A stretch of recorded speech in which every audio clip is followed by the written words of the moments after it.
system-defined class file. Now, in the period topic last week, we say that we can create our own custom data type. Let's say a student. So you create a class called a student. So inside what data you're going to store. But sometimes we can allow to use certain library. Okay, example, the maths library is very common. Okay, maybe I'll take a time very common over here. So maybe in the case that you want to store employee information, you need to know when this employee class is being created. So you want to create this one called date time or date time, local date time. You can have this one called local date if you want to just store a date only. For example, let's say your assignment, right? You want to do this one reservation. You need to know when customer make a reservation. So the date is very important, or maybe time is very important. So you have to use this one called library here. You're not going to create your own. Of course, you can try to create your own, call it as a date data type, right? But someone already create for you, so why not we just take it and use? Okay, now take example in here. How we're going to store this date object?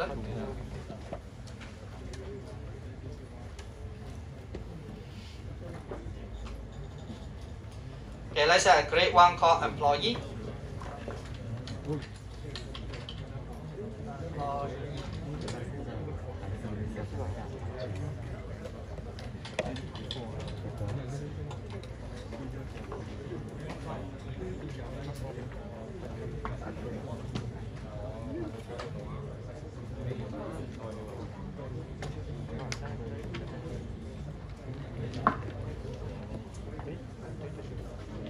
You can see, if the font size too small, you let me know. For those who are sitting at the back, if you cannot see the font size is too small, you let me know. Now, assume this is my employee class, right? Now, you know that employee have name, employee salary. This is what we do last week. And this employee method, what we call this method? It's a constructor, right? Constructor help you to assign or help you to initialize the value when the object is being created. So let's say now I create one object called employee.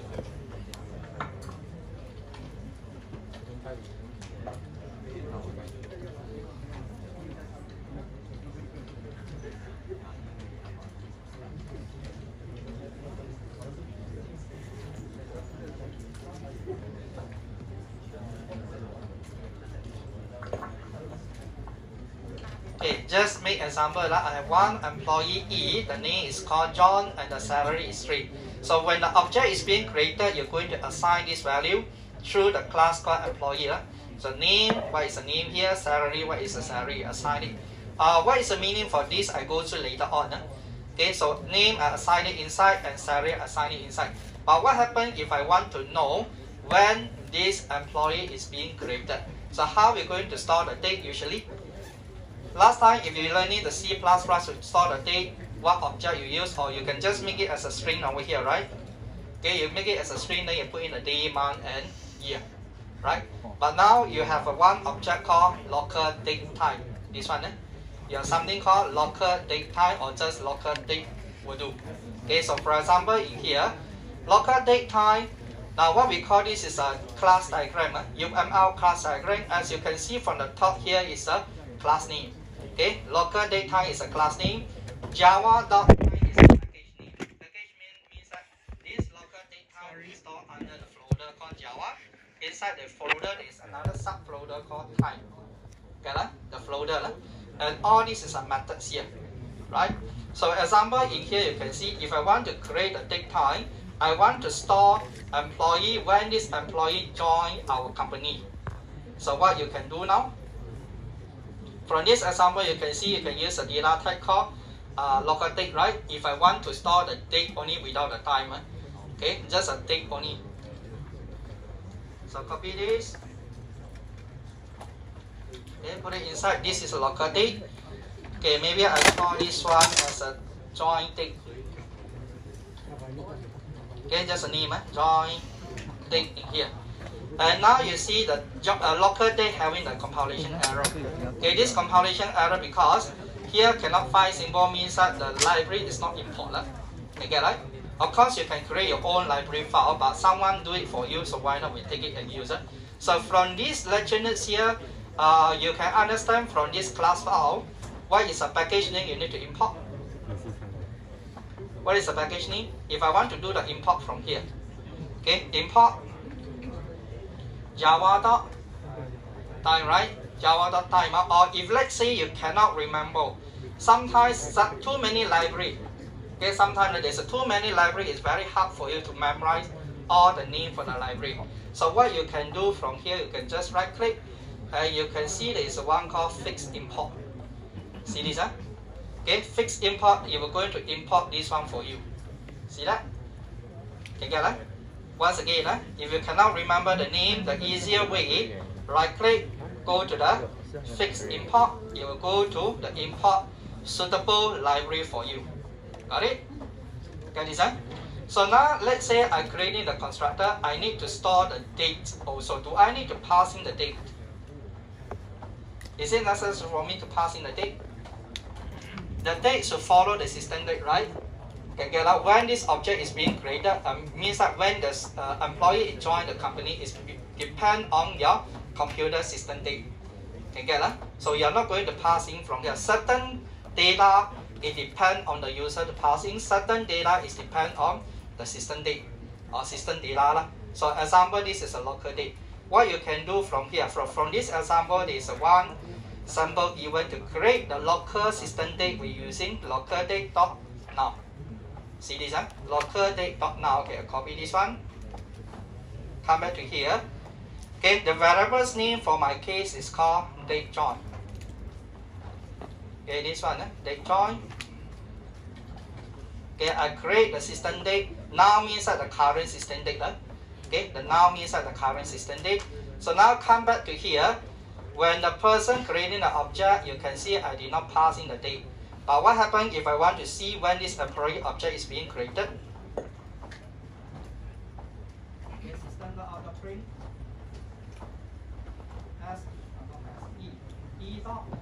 date. Okay, the join date in here. Join date in here. So when I run this file, and you're going to see the result from here. You're going to print out. Okay, you can see this is a year, then followed by month, followed by day. Okay, this is a format year, month, day. See that?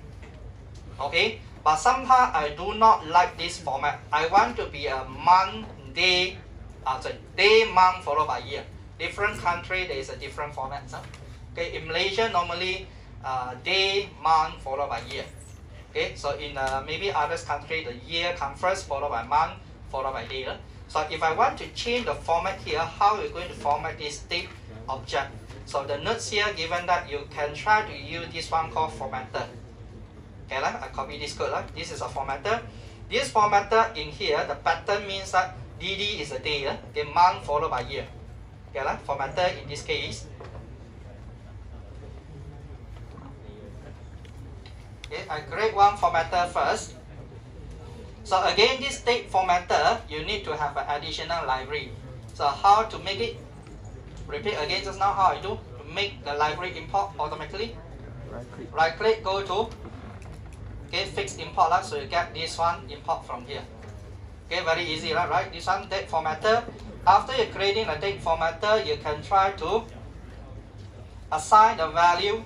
What value we want to do the formatting? Okay, let's say now I want to create this one, date join. I need to format this date join become day, month, year. Alright. Okay. Today. What is today? Today is referring to what date you want to change. Okay, I want to change this date, so here I put it this part. Okay. E dot. Okay. E dot date join format according to what format? This format referring to day, month, year. See that?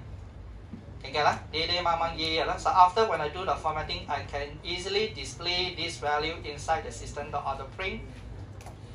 Okay, this one, do the system.out.print, one closing bracket in here. So now when I run the project, I should get this data display now, day, month, and year. Got it? Okay, use this formatter. Use formatter to do the formatting.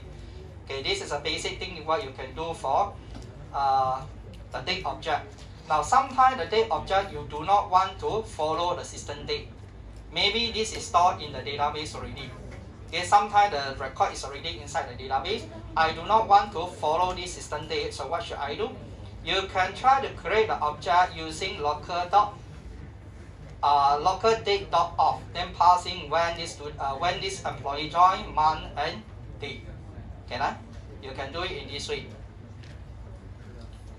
Okay, just example. Let's say I modify my employee class. I change this one. This one dot now means that the current system date. So maybe in here I want to change this system date, join equal to, maybe I want to mention this person joined last year. So 2012. Okay, the month. Again, this month you can have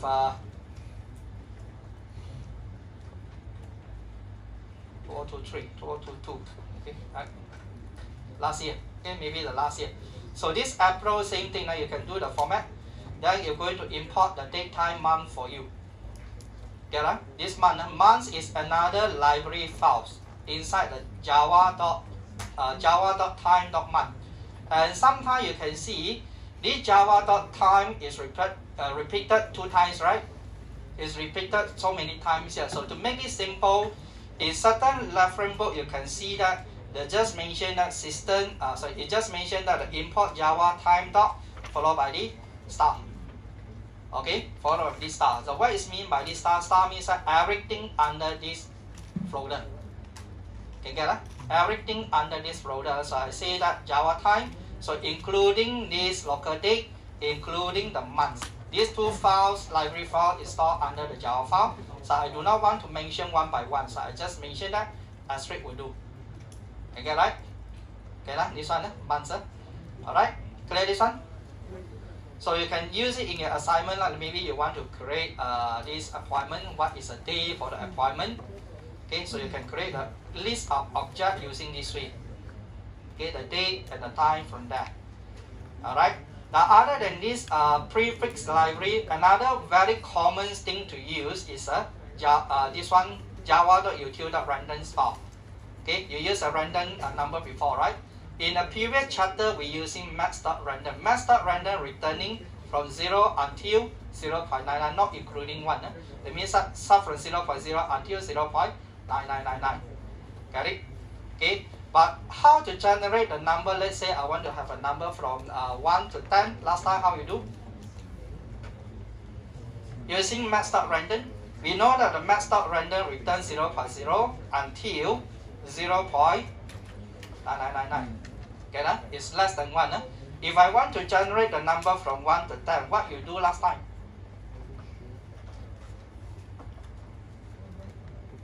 Max. Okay, max.random, yep.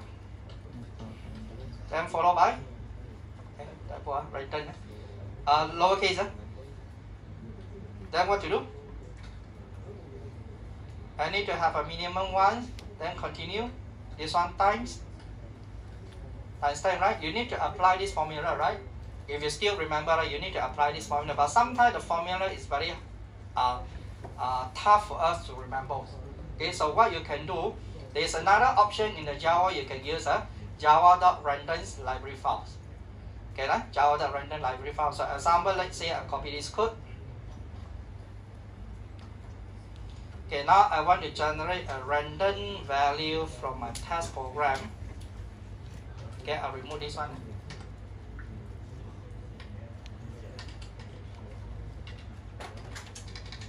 Okay, creating one random object. Of course, random object, you can allow to pass in no parameters. Okay, from here, random object is a default constructor. This default constructor, you can pass in the value or you can pass in without passing the value. From here, you should know.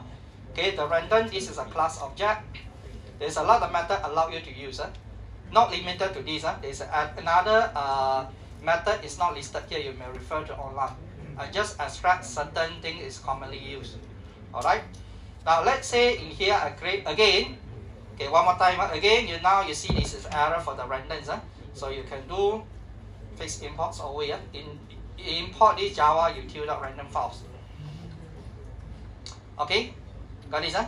How are you going to print out the random numbers? From here. From here, you should know this is a class UML diagram. It tells you what are the methods available for you to use.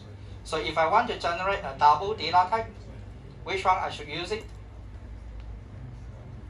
Next double, right? Okay, next double, from here you see this is a method name. And this method we're going to return a double data type. Okay, so I can say that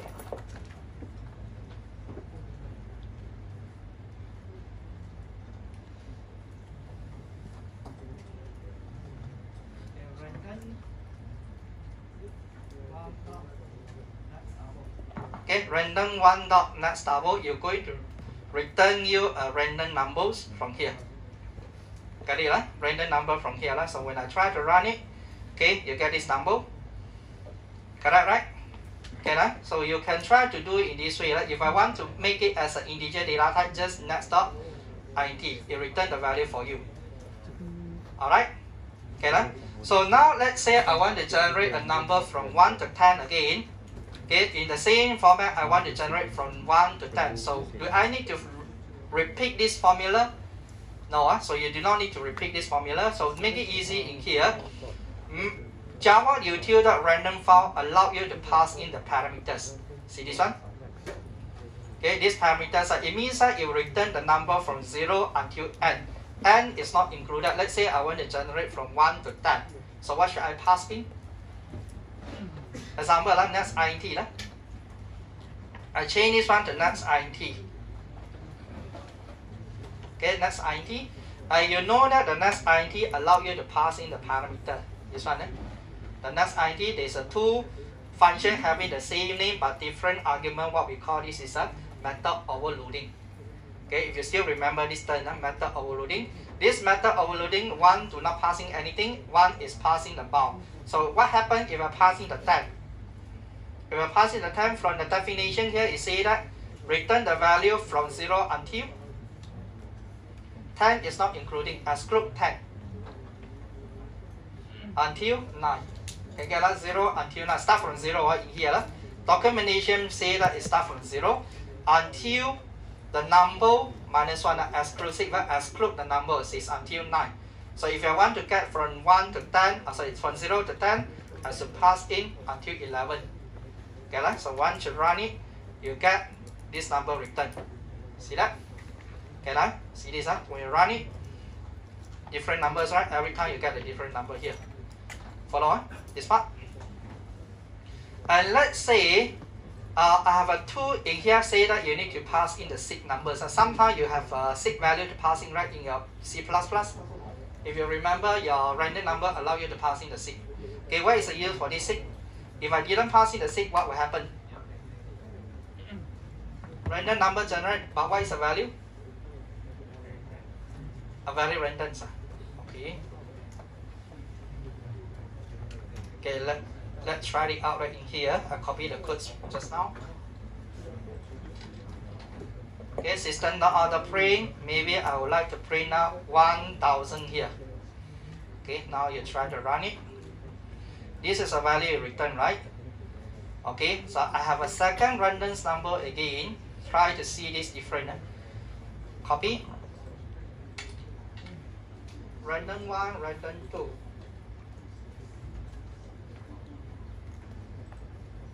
It's a different numbers or same number generate. This one are using random 2. We have a random 1 and random 2. Okay, these two objects. Okay, let's try.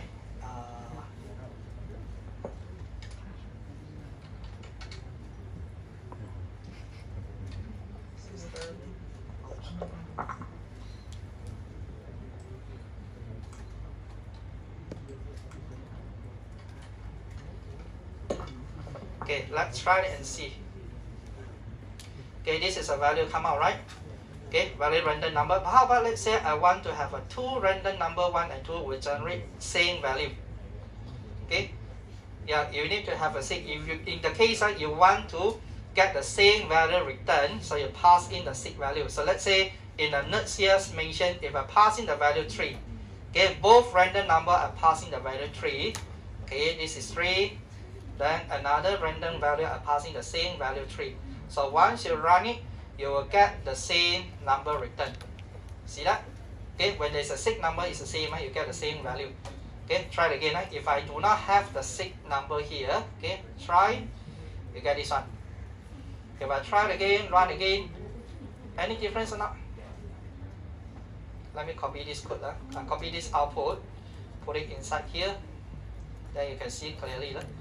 Put it inside. Then when I try to run again, different numbers, right? Different set of numbers. Got it? Okay, this part. Just in case you want to make it the same value, so you pass in the 6. If you want to put a different number, of course you can send in the different value for the 6. Okay, this part for the random value, I think shouldn't be any issue for you. This one.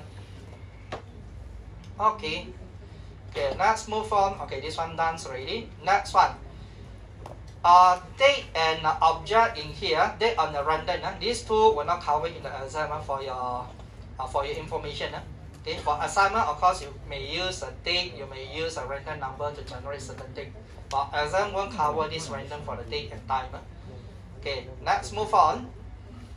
Okay, learning outcome for number 4, part 4 over here, distinguish between the instant and static variables. Explain the usage of visible modifier, that means public, static,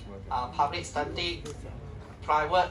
Okay, this access modifier. Develop, declare private data field. Okay, this one we go to later on.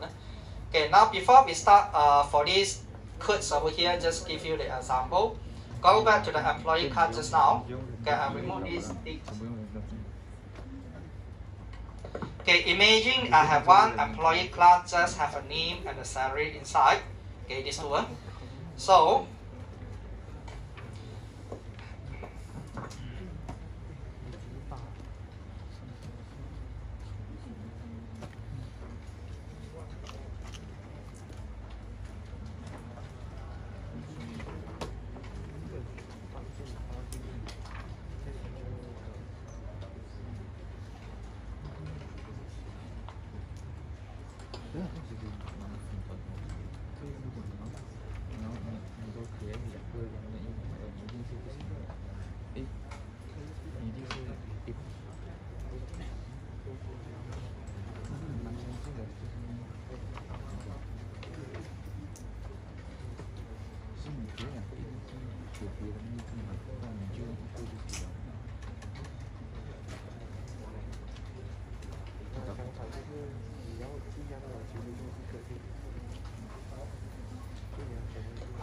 okay, now try to look at this code. Let's say I have 2 employees here. One, the first employee name is called John. Another employee, the name is called Steven. Okay, John and Steven, different salary. So when I do the execution for system.out.print, of course, you're going to get the different numbers, right? Okay, this one, E1.salary, you will get 2,000, right? Okay, E2.salary, you get 3,000, right? Okay, when I run it, of course, I get the different numbers displayed here. Now, in this one, the salary and the name here is an individual copy. Okay, right? It belongs to employee 1 and employee 2. Employee 1 have their own copy, employee 2 having their own copy. These two data is not sharing. See that? So these two, we call it as a instance. This one, we call it as a instant variables. Follow? Instant variable meaning that individual object having their own data. Okay. Then another one is a static. Static means that sharing. Okay, sharing. Now what happened in case I want to add in numbers here, int, maybe I put it as number. Okay, just example, number start from 0. Okay, number start from 0 here. Now I have one function.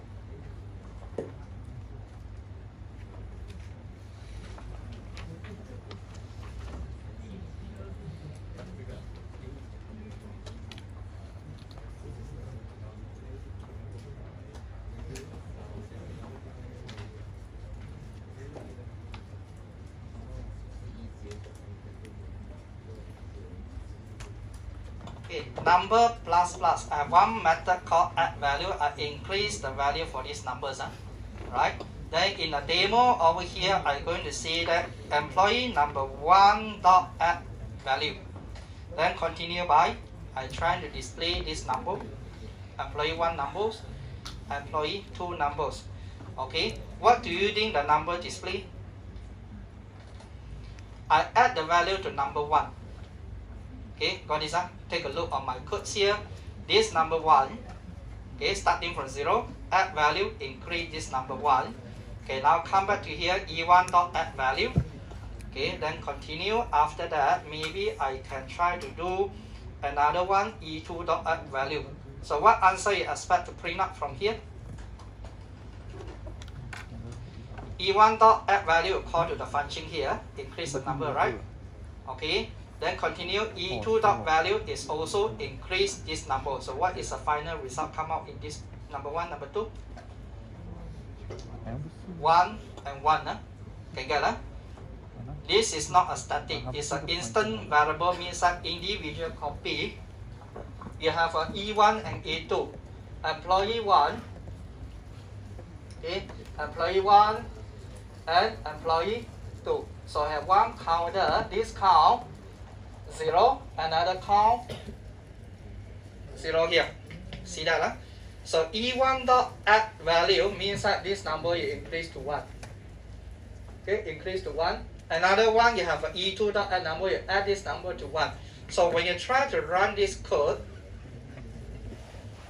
of course you get the number 1 and 1. See that? But what happened, I want this data to be shared by these 2 employees. Okay, shared by these 2 employees. Something is like a global. Okay, something you want to make it as a global. So what happened here, you're going to put in the keyword called static. Alright? So see this one, I add in the codes called static now. Now come back to here, I still do the same thing. E1 add value, E2 add value. So now run it. You will get the answer 2 and 2. Okay, get that? Now why 2 and 2? Once you put in as a static means that this data is no longer individual copy. Okay, that? It's not an individual copy. So what happened here? This count, the number count is sharing by both objects.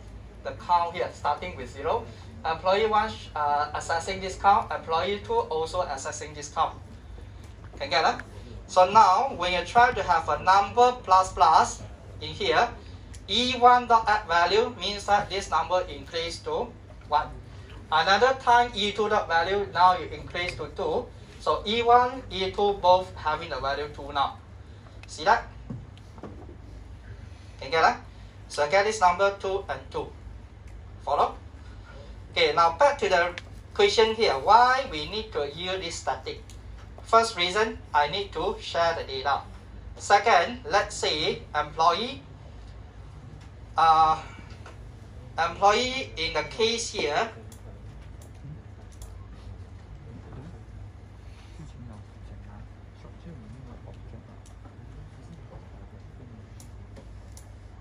okay, EPF, the percentage for the EPF.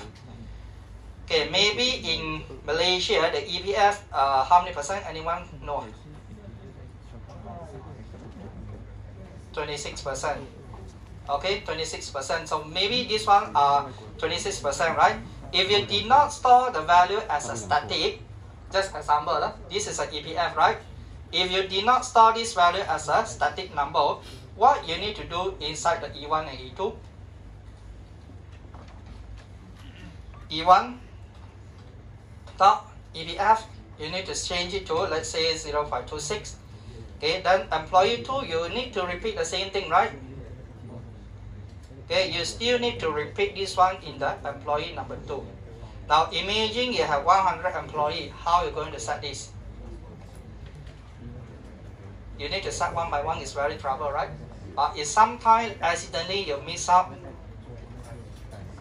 now you accidentally type wrong thing here. Then what happened? Then your boss will bankrupt, right? You need to pay extra. Okay, got this? So data is not consistent anymore. See this? Data is not consistent anymore. Then the programmer is very difficult. You need to set the value one by one.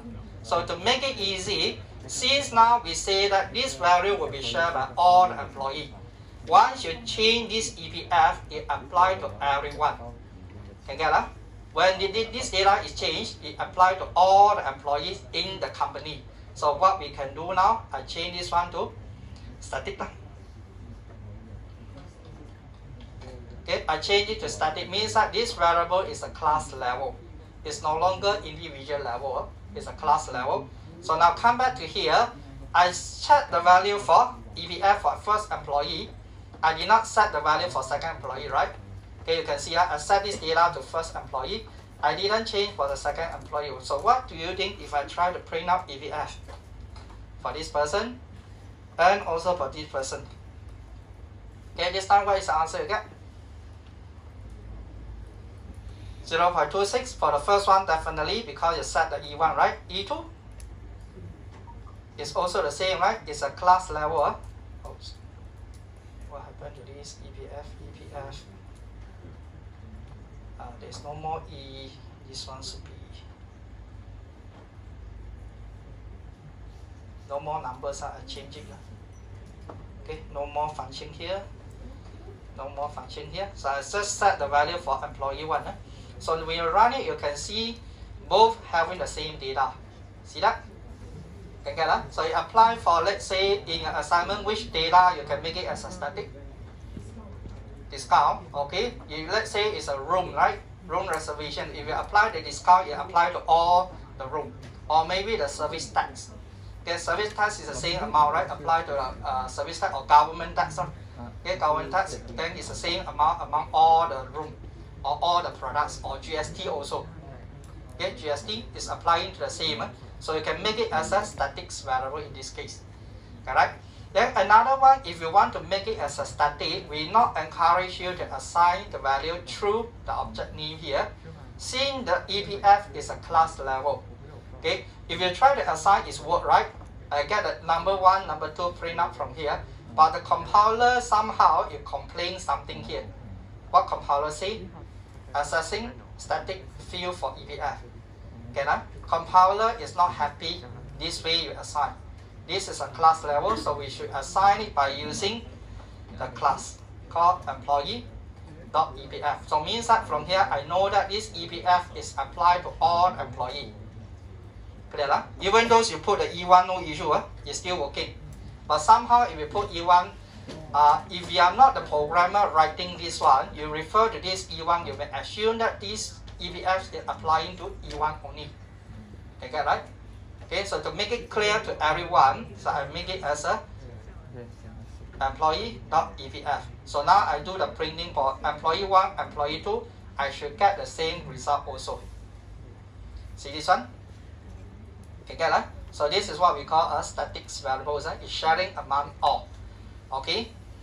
Instant variable is individual copy from the diagram you can see here. The radius, example for the radius, all the circle have their own copy of the radius. When you change the radius for circle 1, circle 2 is not affected. Okay, but for this static, number of objects, sometimes I want to calculate how many objects is being created. Okay, let's say I copy this code. Okay, copy this code. Let's come back to our test program. Okay, I put it button. Okay, this class called circle, right? As you can see, inside there is a one static variable called number object.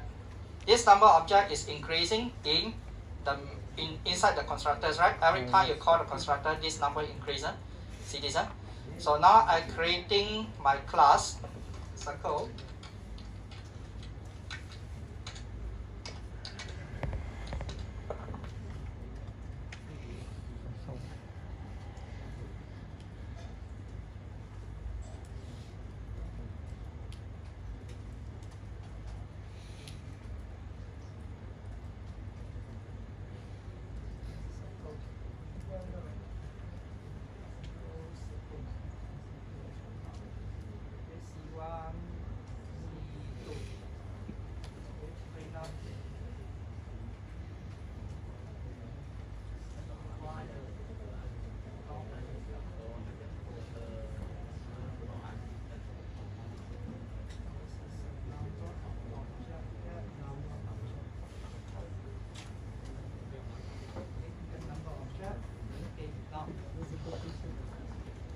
Okay, if I just have a one new statement over here, if I just have a one new statement, the new statement will always call the constructors, I remember.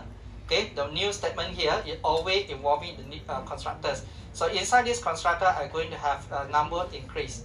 Okay, so C1 dot get numbers. Of course, here you get a number return 1, right? Okay, now I'm going to create another one more object. Okay, one more object called C2. So what do you need this result print out this time? Okay, this result print out. In here, we are not encouraged you to use a C1, C2 anymore. When this is a static value, we need to use a class name. So I'm going to say this is a C circle dot get number object. So how many objects created for the circle now? 2 objects, right? So when I run it, I get this number 2 return. If I continue, it will going to increase. Okay, I will continue this one to circle C3. C3. Then every time you're using these new keywords, you're going to involve over here. And now you check the result, equivalent to 3 now. Okay, got this one? Static value, first of all, remember is sharing. Second usage, if you want the number to be remain in the circle, in certain class. Okay, you want this number to be remain. You not always create a new copy. Got this? Okay, you can try to use this one to generate, let's say, a product ID. Okay, product ID. First time you create this new product, maybe start from 0001. Second time you create another product, it will be increased to 002, 3, 4, and so on. Okay, you don't need to ask the user to key the product number. Instead, you can generate by using the auto increment. Okay, this one, auto increment. Alright. Okay, the comparison between static and non-static just now. For radius, you can see here. Small. Okay, for the radius, you can see radius is an instant variables. So instant variable have their own memory location. Okay, one object have their own copy of the variables for radius, so it's one copy here. Another object, circle 2, they make their own copy. But when this number of object is declared as a static, so you have a sharing copy here. So number 1, number 2, circle 1, circle 2 is sharing the same data. When you change the circle 1, circle 2 will affect it. See this one? Okay, then inside the UML notation, when this is a static variables, you need to underline. This one should be underlined also, missing. This one should be underlined also when I present it. Okay, the underline missing. You see in this is a one underline, right? Number of object underlying. See this one? Got it? Okay, so meaning to say when you draw your assignment UML notation, remember when this is involving the static, you need to underline. So we know that this is a static from the diagram. Okay, so here also underline from here. Okay, static member and this one instant members. Any question this part? Static member do not type to specific object is sharing. Okay, this one static constant. What is a constant? Constant is a final. You know that constant is a final. Now what happened in the case here? We do not have a constant. Example. Okay, maybe constant. I go through next topic. There is one topic talking about the constant. So we ignore this one first. Clear, right? Okay. At this moment, you need to differentiate between these two. Instant data and static data. Clear? One is referring to individual copy, another one is referring to share copy. Get this? This is sharing, this is not sharing. Okay. Okay, next one, from here, when this data member declared as a static, the method accessing to the data also declared as a static. Can get that? Bear in mind, when this method, when this data member we declare as a static, then the method deal with this data member, you need to make it as a static also. Follow? Can get that? This one, static must come with a static together. Okay.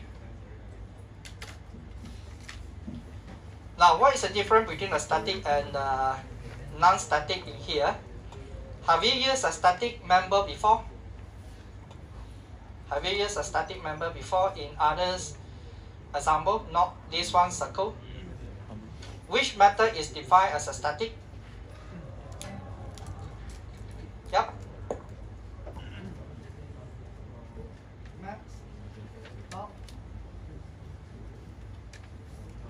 Okay, max dot pi.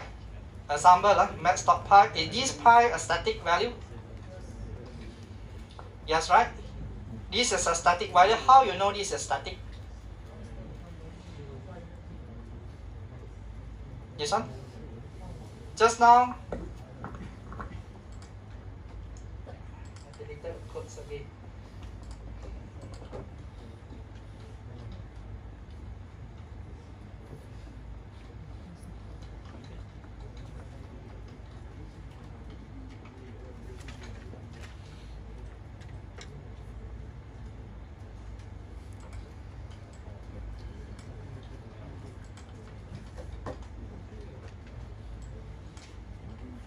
Okay, now refer to this again. Employee, just now we have one static called EVF, right? Okay, now how to assign the value of EVF? If you still remember just now, employee, we're using the class name, right? Okay, class name dot EVF, okay, equivalent to some value. Now you can see very clear when this is a static, we access by using the class name. See this one? By using the class name. It's a max library. Max is a class name. Yes, right? So we access to the data member by using the dot, right?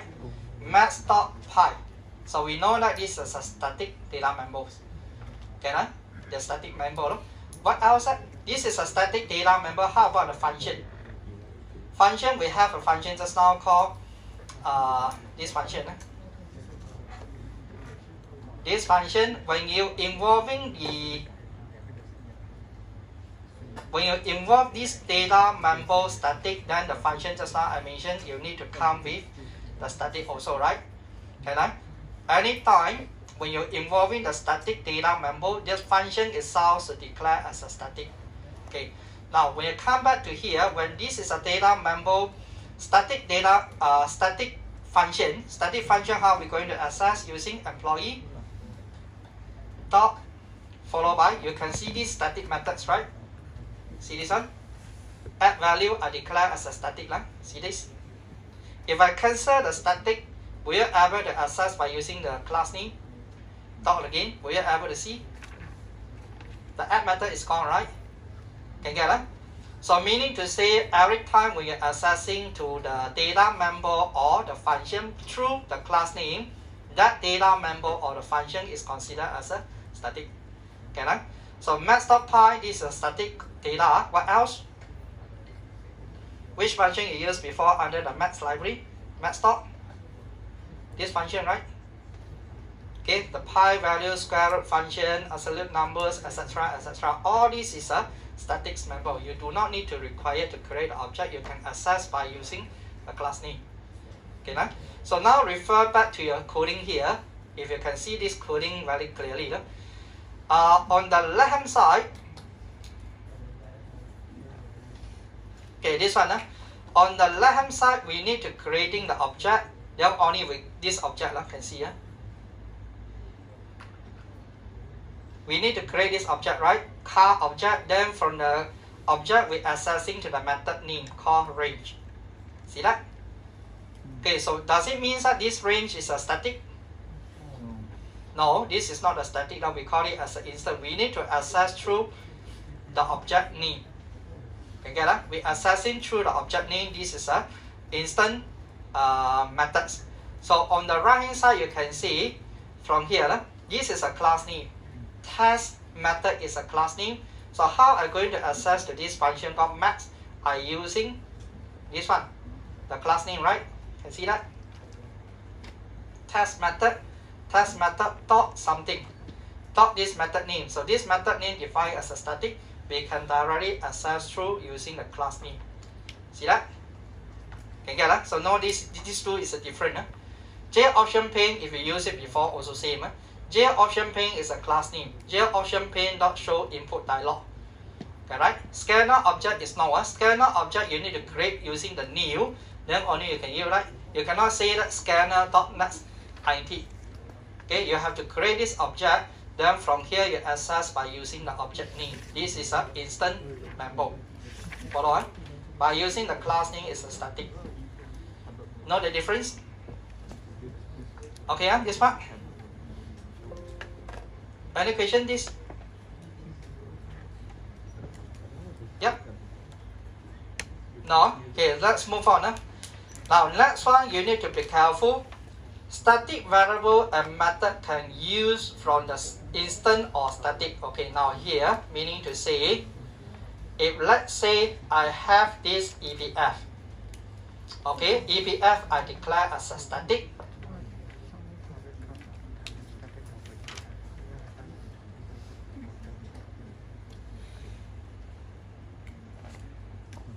Now I want to calculate the salary. Okay, the final salary. So means that final salary you need calculate final salary. Okay, calculate final salary. Final salary you need to minus out your EPF, right? Okay, right? You need to minus out your EPF. Let's say you have 2,000, so minus out maybe 10%. Okay, then remaining is your final. Okay, remaining will be your final salary. So how you going to do the calculation? Anyone? Return? Maybe I make it as a tax over here. Not going to say it's an EPF tax. Tax, let's say tax is 200 ringgit. Okay, just example, the tax for all the employee 200 ringgit. Okay, so what to do? How we're going to calculate the final salary? Salary minus the tax, salary. Okay, salary minus the tax here. Okay, right? No issue, right? Okay, this is a static or non-static? Non-static. So take a look on your notes here. Say that static variables or method can use from instant or the static method. That means that you can use this static inside non-static method or the static method. Both also can. Okay, both also can. But let's say this one is a static. When this is a static, now you come up, there is an error say that salary cannot be applied. Understand? In here, another one say that instant variables. Which one is an instant variable? Salary is an instant variable, right? Okay, instant variable. A method can only access through the instant method. You cannot access from the static methods. Bear in mind. Okay, this one. So inside here, if you want to accessing something that is an instant, you cannot make this function as a static. Can follow? Okay, this is a rule. In here, static can only involve static. Static only involves static. Non-static can have a static or non-static here. Now, why you cannot put a static in these keywords? Try to think logically. Try to think logically. Static, I want to do the calculation for the final salary. Okay, this salary. Yep.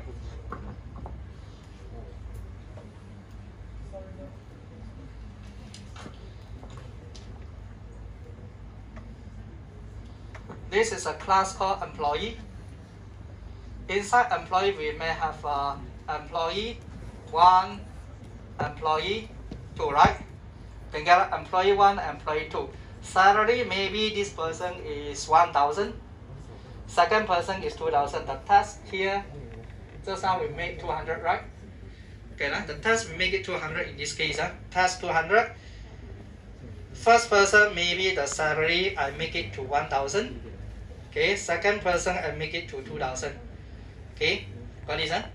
If my codes over here, I did not creating the object. Just in case the object is not being created, do you have a salary?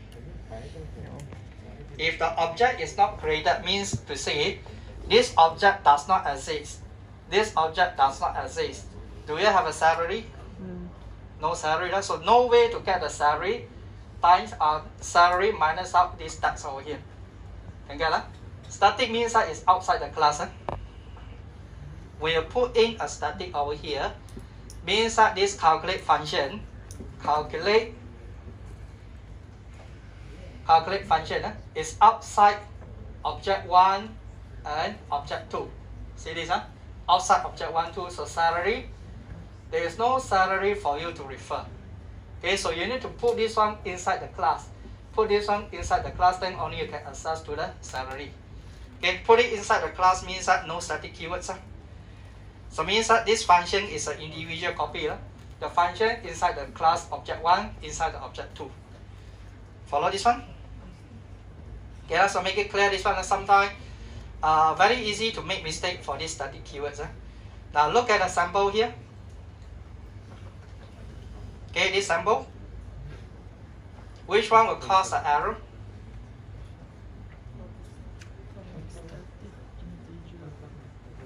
Okay.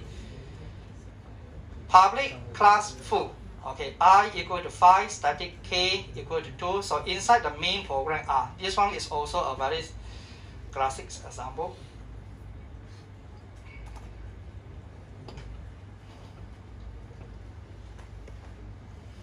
The main program. Okay, inside the main program, I can try to declare a variable, let's say x equal to 100, right? System.out.print, I print out this data, x. Okay, I print out this data, x should be no issue. I print out the answer, 100 in this case.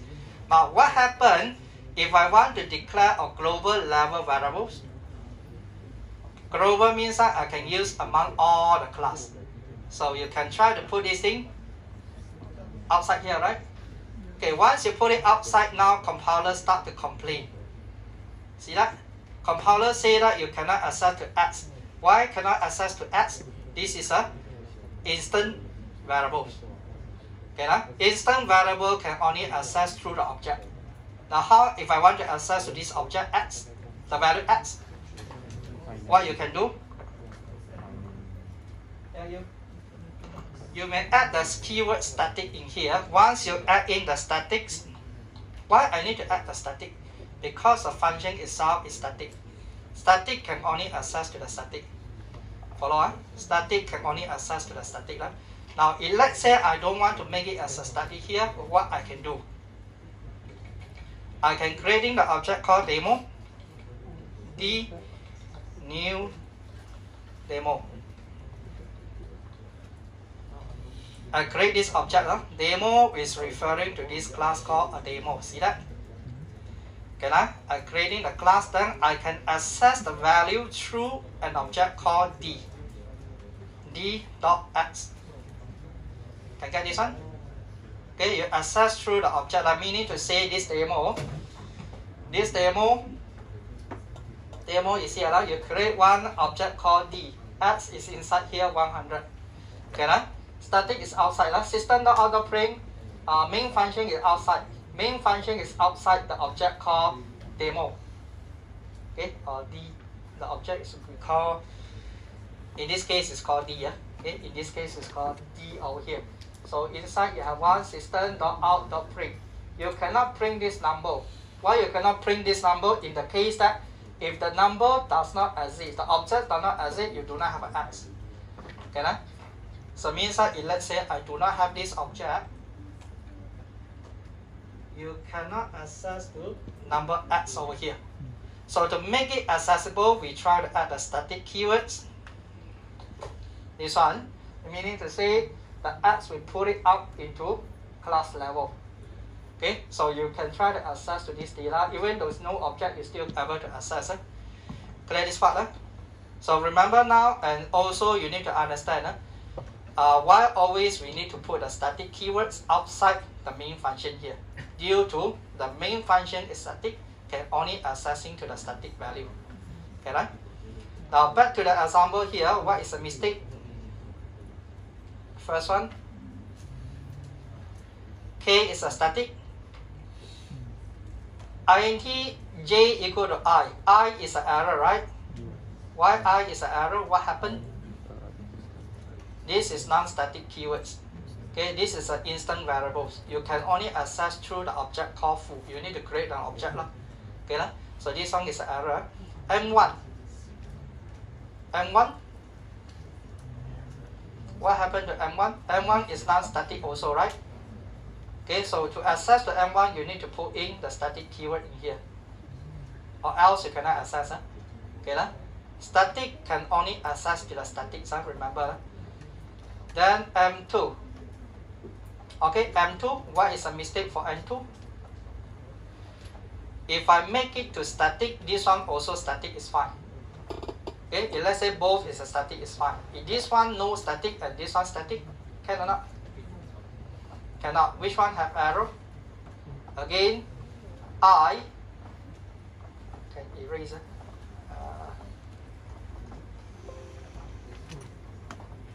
One more time. Okay, in here, this I, you can see I is an instant variables. Instant variable from here you can access. No problem, right? But when you try to call to the function called static here, instant variable pass the static. I can access not? I can access or J can access not? What do you think? This I is non-static. J is a static. So here, can I access to the method 2? Static can access to non-static? No, static can only access to the static. So meaning to say here must have a static also. Follow this one. So this is an error from here. Follow? So if I add in the static in here, I try to add the static keyword in front, then everything solved.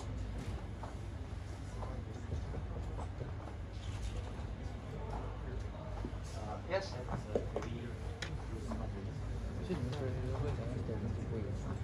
Okay, 5 minutes. 5 minutes. Okay, thank you.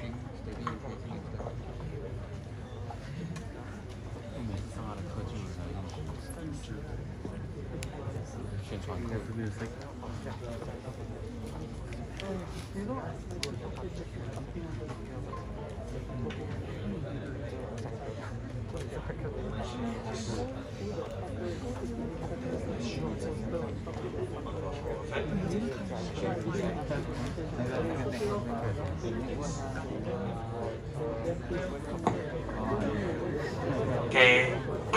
Hello everyone. Hello. I hope you all have eaten your lunch. Okay, that's a bit sad. Okay, so a very quick brief introduction about who we are. I am Ming Xuan, and this is my partner Ryan, and we are from Ta-Si Toastmasters Club. We don't make toast, but we are a public speaking club.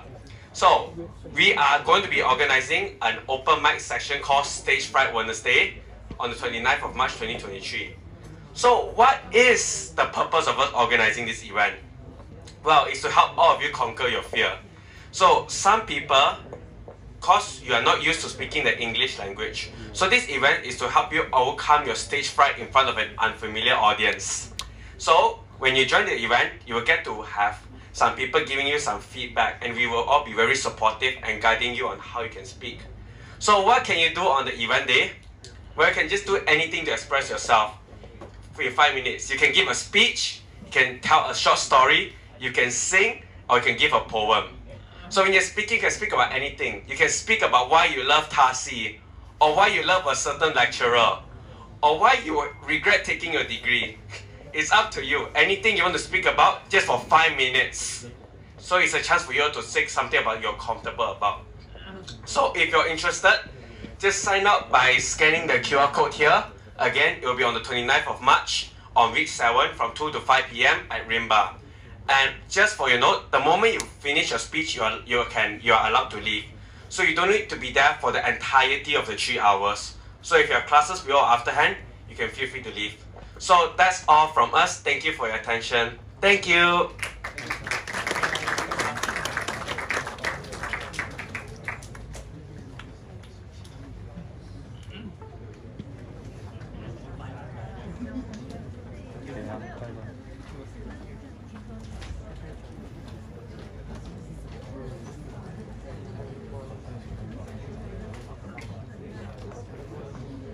Okay, yeah, let's move on. Do you need to have a short break?